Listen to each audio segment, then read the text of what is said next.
प्रभु यीशु मसीह के नाम में आप सभी को मेरा नमस्कार। इस संसार में सब कुछ परिवर्तनशील है, हर चीज़ बदलती जाती है। दिन महीनों में और महीने सालों में बदलते जाते हैं। समय बदल जाता है, परिस्थितियां बदल जाती हैं, इंसान बदल जाते हैं, लोगों की नीयत बदल जाती है। बहुत अच्छी अच्छी अटूट दोस्तियां कच्चे धागों की तरह बिखर जाती हैं। प्यार नफरत में बदल जाता है, लोग वायदे करके बदल जाते हैं। पॉलिटिशियंस चुनाव के समय बहुत बड़े बड़े वायदे करते हैं, लेकिन जीतने के बाद उनको याद नहीं रहते। लड़का और लड़की विवाह से पहले एक दूसरे के लिए बड़ी बड़ी बातें कहते हैं, जो बाद में विवाह होते ही वो भूल जाते हैं, मुकर जाते हैं।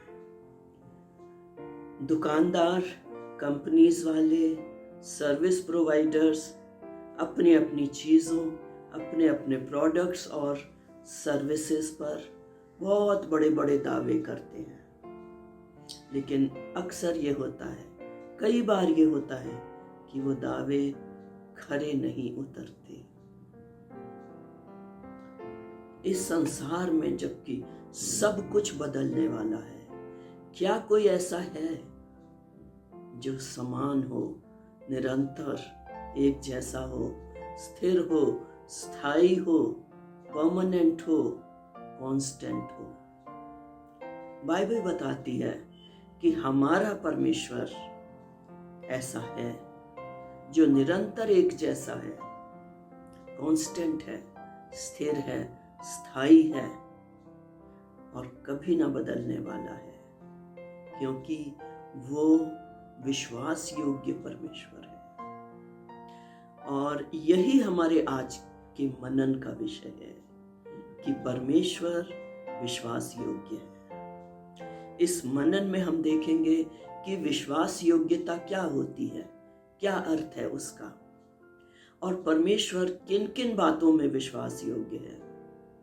और यदि परमेश्वर विश्वास योग्य है हमारे साथ, तो हमारा फर्ज क्या बनता है कि हम उसके लिए क्या करें, किस तरीके से हम जिंदगी को जिए। चलिए हम आज के मनन में आगे बढ़ते हैं। सबसे पहले हम देखेंगे कि विश्वास योग्यता का अर्थ क्या होता है। विश्वास के योग्य, भरोसे के लायक, रिलायबल, ट्रस्टवर्दी, फेथफुल, कह के मुकरने वाला नहीं, झूठ बोलने वाला नहीं, अपनी बात को पूरा करने वाला है। यदि उसने कुछ कह दिया है, कुछ वायदा किया है, तो वो उसको अवश्य पूरा करेगा। ये है विश्वास योग्यता का अर्थ। और हमारा परमेश्वर इन सभी बातों में पूरा उतरता है, खरा उतरता है। वचन हमें बताता है कि बहुत बहुत सारी बातों में परमेश्वर विश्वास योग्य है। चलिए कुछ चंद बातें मैं आपके लिए लेकर आई हूं, परमेश्वर किन किन बातों में विश्वास योग्य है। पहला, यूहन्ना 1:9 के अनुसार परमेश्वर हमें क्षमा करने में विश्वास योग्य है, जब हम पश्चाताप के साथ उसके पास आते हैं। He is faithful and just to forgive us. क्षमा करने में विश्वास योग्य है। दूसरा, थिस्सलुनीकियों 3:3 के अनुसार परमेश्वर हमें उस दुष्ट यानी शैतान से बचा के रखने में विश्वास योग्य है। पहला कुरिन्थियों 10:13 के अनुसार यह परमेश्वर का वायदा है कि वो हमारे सहने से अधिक परीक्षा में हमें नहीं डालेगा। इस बात में वो विश्वास योग्य है। यहूदा 1:24 के अनुसार वो हमें ठोकर खाने से या गिरने से बचाने में विश्वास योग्य है।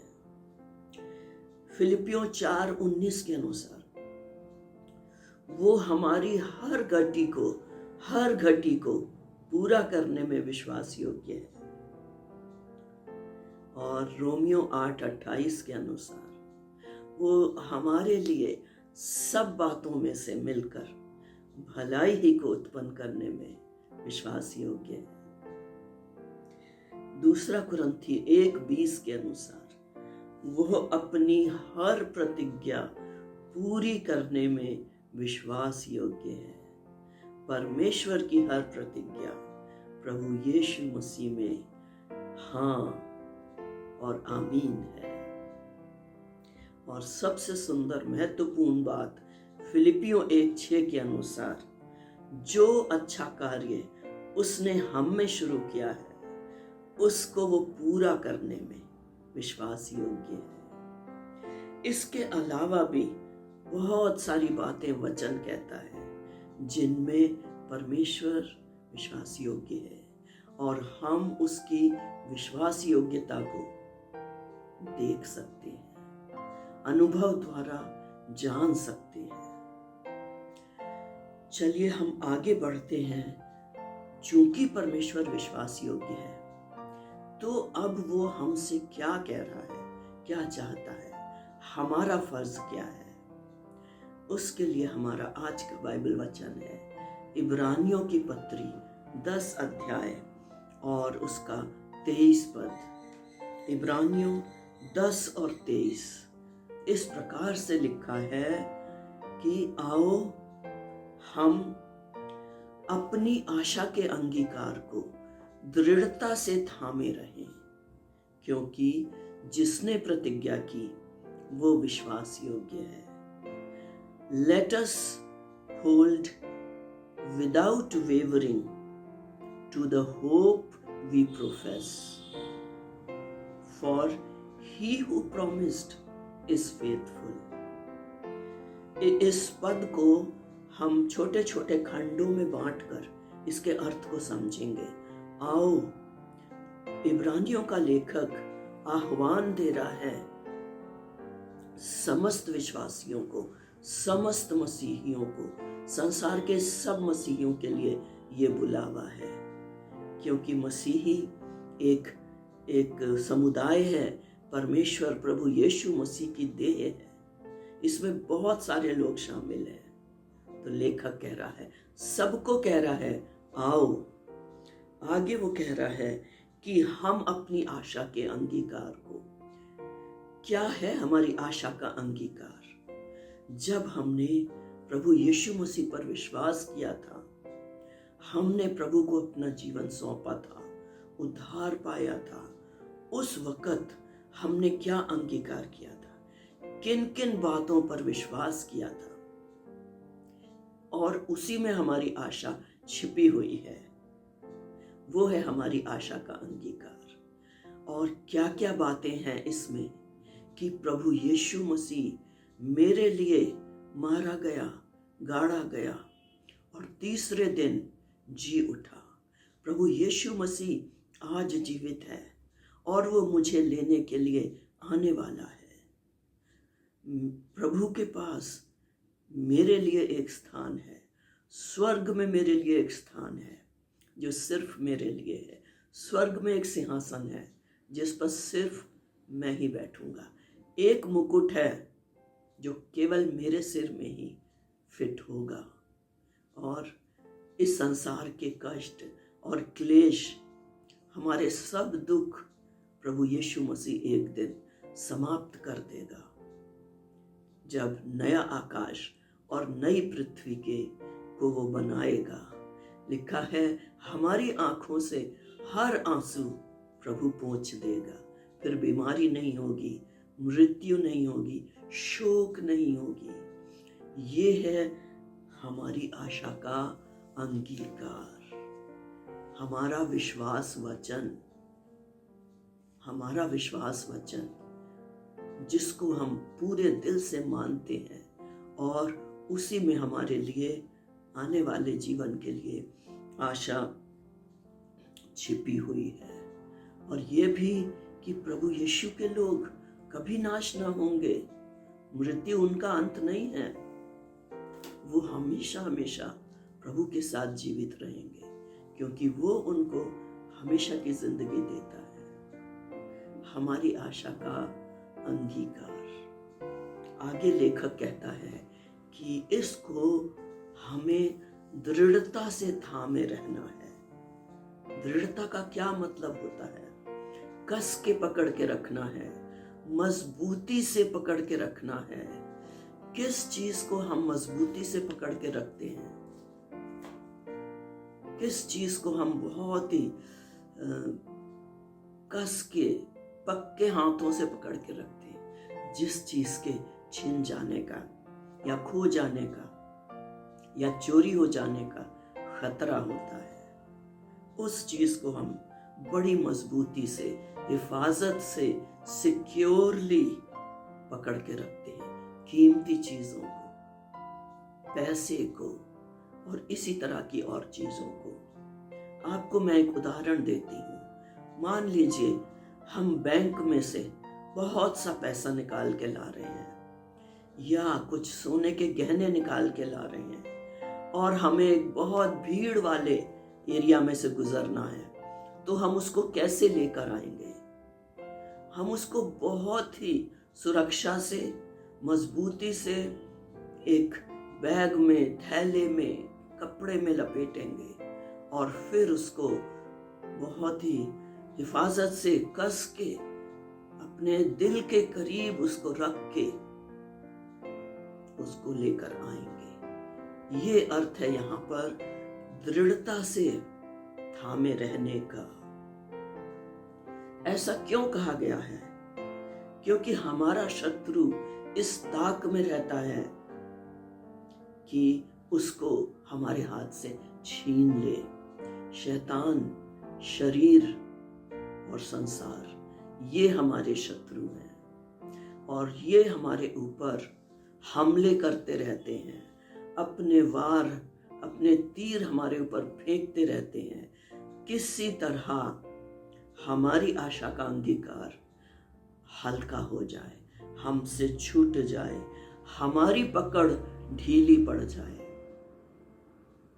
कभी सताव लाने के द्वारा, कभी प्रलोभन लाने के द्वारा, कभी निराशा लाने के द्वारा, कभी शक लाने के द्वारा, प्रश्न लाने के द्वारा। और जब शैतान संदेह हमारे मन में लाता है तो कैसे सवाल आते हैं हमारे मन में?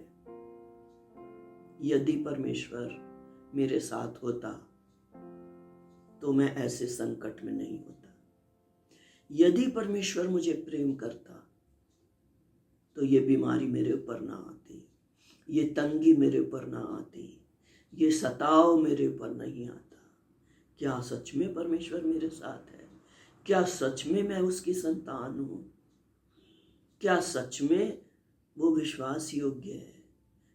ये सवाल हमारा शत्रु लेकर आता है और ये उसका एक जरिया है कि हम अपनी आशा के अंगीकार को दृढ़ता से ना पकड़ पाए, हमारी पकड़ ढीली पड़ जाए और वो इसको हमसे छीन ले। कभी सताव लाकर, कभी बीमारी लाकर, कभी निराशा लाकर, कभी दूसरे लोगों को इस्तेमाल करके वो हमारे जीवन में ऐसी बातें लाता है। इसलिए लेखक कहता है अपनी आशा के अंगीकार को दृढ़ता से थामे रहें, कस के मजबूती से पकड़ ढीली ना पड़ने पाए। अलर्ट रहें, जागरूक रहें, आसपास वालों से सावधान रहें। जो हमारे शैतान, जो हमारा शत्रु है, बिल्कुल चौकन्ने रहें। आगे वो एक कारण देता है क्यों हम अपनी आशा के अंगीकार को मजबूती से पकड़ें। आगे वो कहता है क्योंकि जिसने प्रतिज्ञा की वो विश्वास योग्य है। जिस परमेश्वर ने कहा है, जिस परमेश्वर ने हमसे वायदा किया है, वो भरोसे के लायक है, विश्वास के लायक है, वो ट्रस्टवर्दी है, वो कह के मुकरता नहीं है, वो झूठ नहीं बोलता है। जो उसने कहा है उसको वो पूरा जरूर करेगा, जरूर करेगा। इसलिए हमें कमजोर नहीं पड़ना है। प्रियो, आज के माहौल में जहाँ कई तरह के भय और चुनौतियाँ और परेशानियों से हम जूझ रहे हैं, बहुत बार हमें लगता है कि अरे प्रभु के लिए जीना बड़ा मुश्किल है, अब प्रभु की सेवा करना बड़ा मुश्किल है, एक मसीही होके जीना कितना मुश्किल है, कैसे सेवा करें, कैसे सुसमाचार दें, ये तो बड़ा मुश्किल समय है। लेकिन आप याद रखिएगा कि जिसने प्रतिज्ञा की वो सच्चा है, वो सच्चा है। इस बदलते संसार में सिर्फ परमेश्वर ही है जो सदा एक सा रहेगा। अभी हमने वचन में से देखा। प्रियो, मेरा सवाल है आपसे, परमेश्वर तो विश्वास योग्य है, क्या मैं और आप उसके साथ विश्वास योग्य हैं? क्या हम अपनी आशा के अंगीकार को दृढ़ता से पकड़ के बैठे हैं? क्या हम सिंसियरली उसके साथ चल रहे हैं, उसके लिए जी रहे हैं? विपरीत परिस्थितियों में भी अपने को कमजोर नहीं पड़ने दीजिए, अपनी इस आशा के अंगीकार को कमजोर ना पड़ने दें, अपनी पकड़ को ढीले ना करने दें। हर एक परिस्थिति में परमेश्वर आपके साथ होगा और है। जैसे जैसे परिस्थिति बदलती जाएगी, परमेश्वर की उपस्थिति, उसका अनुग्रह आपके लिए वैसा ही होगा, वैसा ही होगा। आप कभी भी अकेले नहीं होंगे, चाहे आप कितनी भी मुश्किल परिस्थिति में क्यों ना पड़ जाएं। याद करिए, वो ऐसा परमेश्वर है जो 3 इब्रानी जवानों के लिए आग के भट्टे में उतर आया था और राजा कहने लगा, ये चौथा पुरुष कौन है? मैंने तो 3 लोग डाले थे, वो आपके लिए भी आएगा। डैनियल के लिए वो शेरों की मांद में आ गया था और उसने शेरों के मुंह बंद कर दिए थे, वो आपके लिए भी करेगा। पौल और सिलास के लिए वो बंद, कितने कितने पहरों में बंद कैद खाने में भी आ गया था, क्योंकि वो विश्वास योग्य परमेश्वर है। वो आपके लिए भी आएगा, कोई परिस्थिति क्यों ना हो, कोई स्थान क्यों ना हो। हमारा विश्वास योग्य परमेश्वर अवश्य अवश्य आपके लिए भी आएगा और हमेशा आपके साथ होगा। वो कभी आपको अकेला नहीं छोड़ेगा। इसीलिए उसने कहा है, मैं ना तुम्हें कभी त्यागूंगा, ना मैं तुम्हें कभी छोड़ूंगा। मैं संसार के अंत तक तुम्हारे साथ हूं। विश्वास करिए। आमीन।